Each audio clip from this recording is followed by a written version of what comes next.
ალბათ ვანო შოუ მთავარი იუმორისტული შოუ მთავარ არხზე. ვიწყებ თავზარდამცემი ინფორმაციით. ერთი კვირის წინ რომ არცად წასვლას არ აპირებდა, ის თამარ ჟვანია ცესკოს თავმჯდომარეობიდან გადადგა. დიდი ცესკოდან წავიდა თამარი და გადასწორებული ოქმები ლურსმანზე ჩამოკიდა.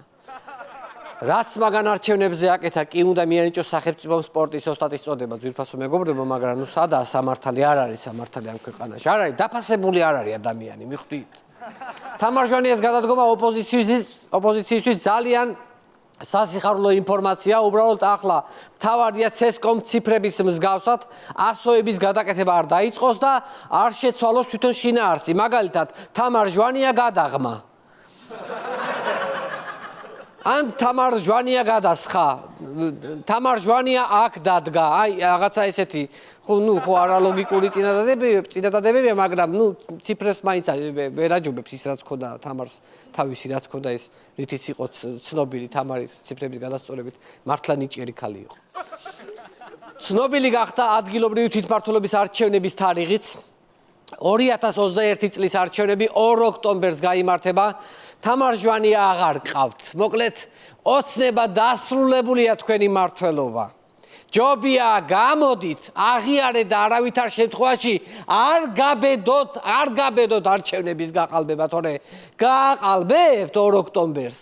მთელი ოპოზიცია ფეხზე დავდგებით 15 მაისს პარლამენტის წინ და იქ დაგასრულებთ.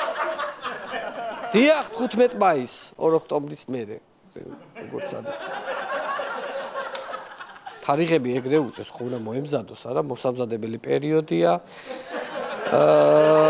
იმისი თვითონ პარტიები როგორ ხალხის დაორგანიზების, რეგიონების როგორ უნდა ჩამოვიდნენ და მთელი პროცესია, აი მიხვდი? მთელი პროცესი, რომელიც 15 მაისს დაგვირგვინდება გრანდიოზული აქცია. რაც უფრო ახლოვდება არჩევნების თარიღი, ოცნება მით უფრო ბევრ ჭორებს აფრქვევს გახარიას პარტიაზე, ნაციონალურ მოძრაობაზე და მათ სავარაუდო კავშირებზე. ამ ჭორებს ძალიან საინტერესო კომენტარი გააკეთა, მიხეილ სააკაშვილმა. მოდით მოусმინოთ აი ამ კომენტარს. ძალიან საინტერესო უსმინოთ. თქვენ და გიორგი გახარია ერთ სასტუმროში როგორ მოხვდით მართლა? ერთ საწოლში გვეძინა ჩახუტებულებს, კი, და ძალიან დიდი სიამოვნება მივიღეთ. გესმით ხალხო? გესმით, ამას არ დავიჯერებდი ჩემი თვალით რომ არ მენახა მანჰეტენზე კინოთეატრში როგორ ისხდნენ გახარია და სააკაშვილი, კინოს უყურებდნენ და თან გახარიას თავი ქონდა დადებული სააკაშვილის მხარზე. ერთი ჭიქიდან ჭამდნენ პოპკორნს. მე ახლა რას გამომაპარებ, ახლა ყველაფერი ვიცი მე, ყველაფერი დავინახე. ხედავთ რა თქვა? სიამოვნება მივიღეო. თქვენ კაი ხალხო, 8 წელია მთელ საქართველოს ქართულ ოცნებასთან გვძინავს და თუ ვერ გვეხმარებით, სიამოვნება როგორ მივიღოთ, ის მაინც გვასწავლეთ, რომ ვიცოდეთ მაინც რომ სიამოვნება მივიღოთ, უბრალოდ ძალიან ვართ დაბეჭავებული ხალხი, რა ვქნათ, რა გავაკეთოთ. ეს კომენტარი კი გააკეთა და თქვა, რომ ერთ საწოლში გვეძინაო, მაგრამ ცუდზე არაფერზე იფიქროთ ხალხო, არაფერზე. ეს იყო ფაქტიურად პოლიტიკური წაწლობა. ერთ საწოლში კი იწვდნენ, მაგრამ შუაში შარლ მიშელის დოკუმენტი ედოთ ხანჯლის ნაცვლად. და ამიტომ არაფერი აქვს, ცუდზე არაფერზე არ უნდა იფიქროს ადამიანი. რამდენიმე დღის წინ პრემიერ-მინისტრი ირაკლი ღარიბაშვილი ანგარიშის წარსდგა პარლამენტის წინაშე, სადაც ქვეყნის განვითარების 10 წლიან გეგმაზეც ისაუბრა. 10 წლიანი გეგმა, მეგობრებო, აი არ ვიცი რა გითხრათ რა. კომუნისტებიც კი, რომელთა მმართველობის დროს იყო, ესე იგი, მხოლოდ ერთი ტელევიზია, მხოლოდ ერთი რადიო, არ არსებობდა ინტერნეტი, ყველა კომუნისტური პარტიის წევრი იყო და ყველგან კომუნისტური იდეოლოგია სუფევდა, კომუნისტებმაც ვერ გაბედეს 5 წელზე მეტი გეგმის დასახვა და ამათ პირდაპირ 10 წლედი შემოგთავაზეს. მოკლედ, გილოცავთ ამ ხანაგო ღარიბაშვილო, თქვენ დააჩრდილეთ თავად ნიკიტა ხრუშჩოვის მიღწევები. ტაში ამ ხანაგები. ესე ტაში აქვს ხოლმე, ისეთი ხურვალია უყვართ მაგათ ტაში. ღარიბაშვილმა გვახარა, რომ იგეგმება 1300 ახალი საწარმოს და 400 სასტუმროს დაფინანსება, რაც ჯამში 6 მილიარდ ლარს შეადგენს. ესე იგი, რომ დავთვალე, თითო გვირაბს რო გაცდები, იქნება დაახლოებით 32 საწარმო. ეს იცით რომელი გვირაბია? აი კვირიკაშვილმა 2016 წელს რო აგვიშენა 40 გვირაბი. თითო გვირაბის მერე იქნება 32 საწარმო. სულ 40 გვირაბია, ხვდებით? 40-ზე 32-ზე გავამროთ, სადღაც 1300 საწარმოზე ავდივართ, შეულებდივართ. თან იმ რკინიგზითაც თუ ვისარგებლებთ ქუთაისის აეროპორტამდე რომ მიიყვანა კვირიკაშვილმა, კი ამუშავდება ჩვენი ეკონომიკა ნორმალურად.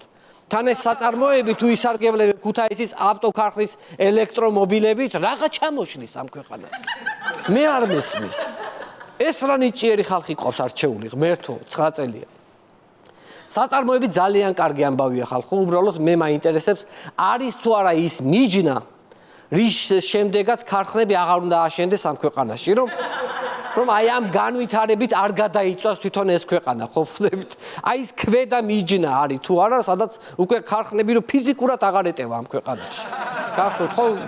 მწვანეების გაჩეჩილაძის უკვდავი ფრაზა ლარის გამყარების მიჯნის დაწესებას რო ითხოვდა, რომ ქვედა ზღვარი რომელი უნდა იყოს, რომ არ ჩაცდეს ქვევით, დოლარს არ ჩაცდეს მთლიანად. პრემიერმა ასევე დაანონსა ეკონომიკის ზრდა 20%-იანი, ამას ველოდებითო და აპრილშიო 44%-იანი ზრდა გქონდაო. სიტყვა ზრდა რო გვესმის, ძალიან კარგია, უბრალოდ მაინტერესებს 44%-ით რასთან შედარებით გავიზარდეთ. წინა წელთან შედარებით, გერმანიასთან შედარებით, ჩიხუახუასთან შედარებით, თუ უბრალოდ ტანი ავიყარეთ. იმიტომ რომ ჯიბეს არ დაეტყო და საით გავიზარდეთ, მაინც რომ ვიცოდეთ რა მიმართულებით, აი ეგ რო გითხრათ, დაგვიკონკრეტოთ. ერთი სიტყვით ღარიბაშვილის გამოსვლას რომ უსმინე, არჩევნებამდე კი ავდივართ შვეიცარიის დონეზე გენაცვალე და არჩევნების მერე ისევ ისე რა, როგორც ვიყავით, სტაბილურად, მძიმედ, ჩვეულებრივად, მე ჭიდავებით იქ სომხურ ეკონომიკას და რაღაც ჩვენთვის ვიქნებით ერთ სიტყვით. პრემიერ-მინისტრს არ დავიწყებია მასწავლებლები, რაც მე ძალიან მესიამოვნა პირდაპირ გეტყვით და თქვა, რომ მე გპირდებითო, რომ მასწავლებლების ხელფასი გაიზრდება და 2000 ლარს გადააჭარბებს, როდისო? თუ გამოიცნობ. ვერ გამოიცნობ. მასწავლებლების ხელფასი 2000 ლარს გადააჭარბებს 2030 წელსო. მე მინდა მიულოცო ყველა მასწავლებელს. თქვენ გაგიმართლათ ძვირფასო მასწავლებლები, რომ 2012 წელს ოცნება აირჩიეთ. აირჩიეთ და დაგიფასდებათ კიდეც 2030 წელს. 2000 ლარიანი ხელფასი, ამისთვის მართლა ზღირდა 18 წლიანი ლოდინი. თქვენ მეტსაც გაუძლებთ, თქვენ მეტიც შეგიძლიათ, აბა რა ვქნათ. აი ეს არის, აი უნდა დააფასოთ ესეთი კარგი ხელისუფლება, აუცილებელია. სად ქონდა ტვინი გამეგზელებინა მათემატიკოსობა, ვიქნებოდი სკოლაში მათემატიკის მასწავლებელი, რა თმინდოდა ეს ტელევიზია, ჭკუარ არ გექნება ადამიანს თავში. თვის ბოლოს გადავკეცავდი 2000 ლარს 2030 წლისკენ და კარგად ვიქნებოდი რა. თან 2030 წელს იცით 2000 ლარი რამდენი დოლარი იქნება? ჩვენ ეკონომიკას რო უყურებ, იცით რამდენი იქნება? 4 დოლარი იქნება. იქნებით კარგად. რა უჭირს ახლა? ფულია 4 დოლარია, ფულია. ღარიბაშვილმა კიდევ ერთი საინტერესო პროექტის შესახებ ისაუბრა. ოჯახები, რომელთაც შეეძინებათ შვილი, საშუალება ექნებათ ისარგებლონ იპოტეკური სესხის სუბსიდირებით. ანუ სესხის ნაწილს გადაუხდის სახელმწიფო, ვისაც შვილი ეყოლება. ნახე, გაიქცნენ ეგრევე. ვიღამ იყურებს ახლა მთელი მოსახლეობა გათიშავს ახლა ტელევიზორზე შეხტებიან საწოლში. მოითმინეთ ხალხო, ცოტა, მოითმინეთ, კარგი გადაცემაა, საინტერესო სტუმარია, მორჩება და მე მიხედეთ მაგ იპოტეკას რა იყოთ რა. საერთოდ არ უნდა მეთქვა, ბოლოში ვითხოვდი სადღაც გადაცემის ბოლოში. ჩააგდეს გადაცემა რა არის, აუბედურება. პრემიერ-მინისტრის გამოსვლას ძალიან დიდი ყურადღებით უსმენდნენ ოცნების დეპუტატები. მოდით ვნახოთ ნაწყვეტის ხდომიდან. მოსარგებლებისთვის პროგრამით განსაზღვრული 15000 ლარიდან ჩვენ 15000-დან 23 მე-14 წუთზე ჩათვლიმა. გააშუქეს ტელევიზიები, ამ 14 არ უნდათ, არ იქა და რა მოხდა მერე, ჩაეძინა მერე რა. თქვენ ღარიბაშვილის გამოსვლას კარგად არ მოусმინეთ. მე-14 წუთზე როცა უკვე საქართველოს განვითარებით გადაუწვო იტალიას, საფრანგეთს, დანიას, შვეიცარიას, ეს დეპუტატი მოდუნდა და თავის ამომრჩეველთან პირნათელ სიამოვნებისგან ჩაეძინა. მიხვდი რაშია საქმე? მოდით ნახოთ, რას ფიქრობს ღარიბაშვილის გამოსვლაზე ოცნების შედარებით უფრო ფხიზელ დეპუტატს. ესეც საინტერესო გამოსვლა აქ ამ ადამიანს, გვარი არ მახსოვს, ვერ ვიმახსოვრებ ამათ.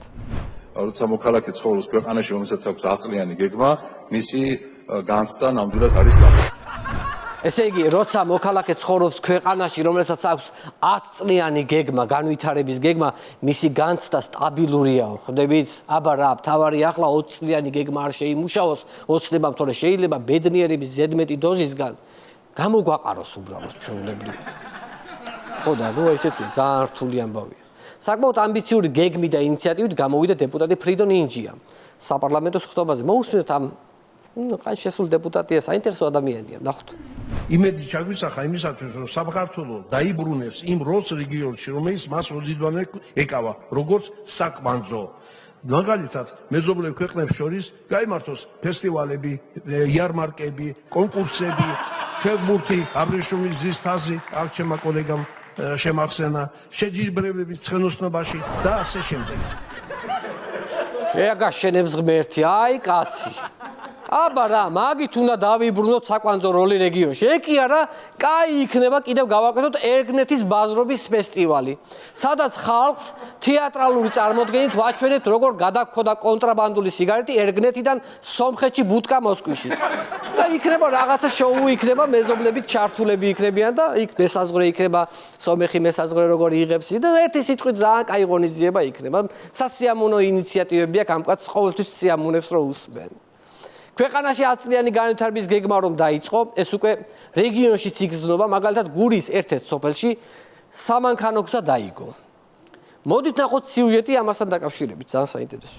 მოასფალტებული გზა სოფელ ძიმითში გურულებს 700.000 ლარი დაუჯდათ, თუმცა ის მხოლოდ ქართული ოცნების მაღალჩინოსნების სახლამდე მიდის. გამგებლის მოადგილემ გზა არა თუ ჭიშკრამდე, არამედ ოთახის კარამდე დააგებინა. როგორ?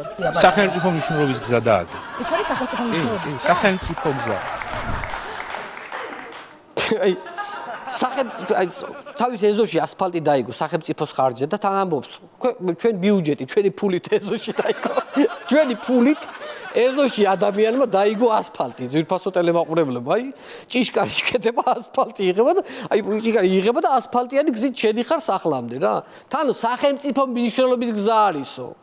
მართალია სახელმწიფო მნიშვნელობის გზა არის, აბა რა არის? ეს გზა მიდის პირდაპირ კორუმპირებული და გაქცევებული ჩინოვნიკის სახლ-მუზეუმთან.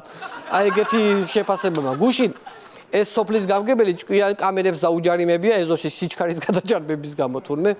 როგორც გავიგეთ, ან თურმე ახაზინებს ახლა. ამ ასფალტს ახაზინებს. უწყვეტ ხაზს აკეთებინებს, რომ ეზოში მანქანების გადასწრების საშუალება რო არ იყოს, რომ მანქანებმა ერთმანეთს არ გადაუწყვეტ. ახლა კი გვეცინება და თუ აკრირდებით ძვირფასო ტელემაყურებლებო. კორუფცია უკვე სადამდეა ჩასული.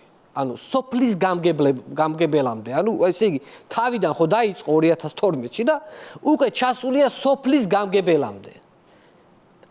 ამ სიუჟეტით მივხვდი ერთ უცნაურ რამეს, რომ ეს არის ამ ქვეყნის სრულიად გაუგონარი მდგომარეობა, როცა ქვეყანა იღუპება და ამ დროს ხალხი ვიცინით. მივხვდით როგორი გაურკვეველი მდგომარეობა, რომ აი ვიღუპება, რომ და ეს კორუფციის ჯამი, მაგრამ ჩვენ გვეცინება რომ სახში დააგო. ესეთი რეაქცია გვაქვს. ნუ აუქრა დაიუბედურ დღეში ვართ. ვაგრძელებთ რეგიონების თემას და გადავინაცვლოთ გორში. მოდით ვნახოთ, როგორ ემზადება გორი არჩევნებისთვის. მოусმინოთ გორის მერის მოადგილეს, არ ვიცი, მგონი ბატონ თამას შიოშვილს, ესეთი სახელი და გვარი აქვს. გორის მერის მოადგილე ახლახანს დაინიშნა და არჩევნებზე რეებს საუბრობს. ჩემთვის უბრალოდ მე რა თქმა უნდა გონჩი დაუდგები ყველანაირად და პირდაპირ პოლიჯოხი რო დააყენო კანდიდატად მე დაუდგები მხარში უბრალოდ პირდაპირ დაუდგები ვინც არ უნდა იყოს ის? ვინც არ უნდა იყოს? ამ არჩევნებში პოლიჯოხი რო დააყენოსო ხმასო მივცემო ჩეულებრივათო თავარია გუბერნატორმა რო დამიყენოსო პოლიჯოხი იმასაც მივცემ ხმასო. ხო, გორში პოლიჯოხს აყენებენ მერა და ქარელში სარიცხი მანქანას, რომელიც სულ ჩართული იქნება და შეიქმნება სიტუაცია, რომ მერი მუშაობს. სულ საქმეშია. ძალიან უცნაურია. მოკლედ, ძალიან უჭირს ოცნებას, რეიტინგი იკლებს, თამარ ჟვანია ცესკოს თავმჯდომარეობიდან გადადგა, აგერ გორში შეიძლება იატაკის საწმენდი ჯოხი წარადგინონ კანდიდატად. აი ამ დროს სად არის ის ბრძენი კაცი? რატომ არაფერს ამბობს? რატომ არ ეხმარება ქართულ ოცნებას? ნეტა მართლა რას აკეთებს ახლა ბიძინა ივანიშვილი? მე ეს მაინტერესებს. ამ კითხვაზე ძალიან საინტერესო ვერსია აქვს ერთ-ერთ სასულიერო პირს. მოდით მოусმინოთ ამ ვერსიას. მე სულ მიგვირდა ხოლმე კიდე ისიც რა ქვია, პინგვინი რატო ყავს ხოლმე ამ ადამიანს? პინგვინებს ცხოველებში არ შეინიშნება. ერთი სქესის ადამიანების ესე ცხოველების ურთიერთობა მხოლოდ პინგვინებში. ეთქობა ბატონი ბიძინა ზის და ფეხი-ფეხზე გადადებული და პინგვინები მამალი მამასთან ერთადო ჭვილდება, იმას უყურებს და ამით ყდება ეთქობა. ესე იგი ეს სასულიერო პირი ამბობს, რომ ბატონი ბიძინა ივანიშვილი გეი პინგვინების ყურებითო ტკბებაო. ანუ პინგვინები თურმე ყოლია გეი და იმას უყურებს და ამით იღებს სიამოვნებას უდო ტკბებაო. ეგ თქვენ გონიათ მარტო პინგვინები ეგრე თორე ბიძინას ყავს ულამაზესი ლესბოსელი ლამა. ისეთი კარგი ლესბოსელი ლამა, რომელიც დედალ-ციყვთან დაძრებაო თურმე მე არ ვიცოდი. სხვათა შორის ბიზნეს ბისექსუალი კენგურო კორკოტას ძაღლს დაუკმენია. არ ვიცოდი ეგეთ. 1000 ჭორი დადის. ეგ კი არა თქვენის არიცით ის ფლამენგოები რო ყავს, ეგენი ტრანსგენდერები არიან. ტრანსგენდერი ფლამენგოები, ამიტომ არიან ყველა ვარდისფერი. მაგიტო. აი ერის мама ეძახი და დიდი აღვირახსნილი კაცია ეგ შენი ბიზნა ივანიშვილი. აბარა. ამით დავამთავრე, მე ვერაფერს ვეღარ დავამატებ ამას. დიდი მადლობა. ჩვენ შოუს მუსიკალს აპონენტ გენდი გამუნალეკოიშვილს ხელმძღვანელობა.